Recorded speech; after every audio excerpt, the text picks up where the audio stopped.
আজি চাই লওঁ প্ৰথমে FI ফিউচাৰ ডাটা বিয়াৰিছ কিন্তু আমাৰ ইণ্ডেক্স এতিয়াও মিডিয়াম বুলিছ তাৰপিছত আমি অপেন ইণ্টাৰেষ্ট চাওঁ অপেন ইণ্টাৰেষ্ট চাই লওক এয়া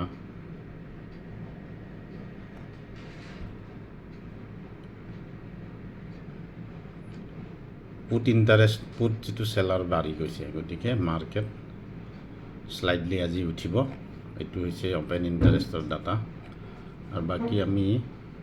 কোন পজিশ্যনত কোন কিমান ট্ৰেড লৈ আছে সেইটো চাই লওঁ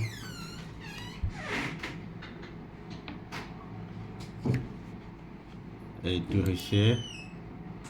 1 আৱাৰ কেণ্ডেল আৰু আমি চাওক 25,400ত মাৰ্কেটে ছাপোৰ্ট লৈছে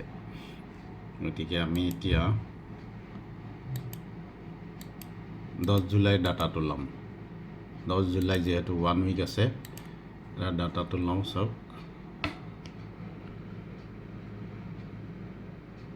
25,400ত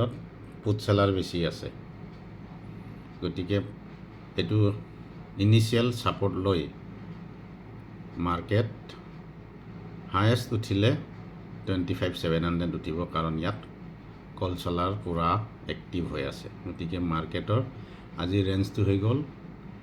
25,400 আৰু ৰেজিষ্টেঞ্চটো 25,700 বাকী ওপৰৰ ৰেজিষ্টেঞ্চবোৰ চেঞ্জ হৈ থাকিব গতিকে আমি 1 উইকৰ কাৰণে 700টো আৰু 400 25,400 আমি ছাপোৰ্ট হিচাপে লৈ ট্ৰেড কৰিব পাৰোঁ এইটো এই উইকৰ ৰেঞ্জ আৰু যদি মাৰ্কেটত পজিটিভ নিউজ আহে তেতিয়াহ'লে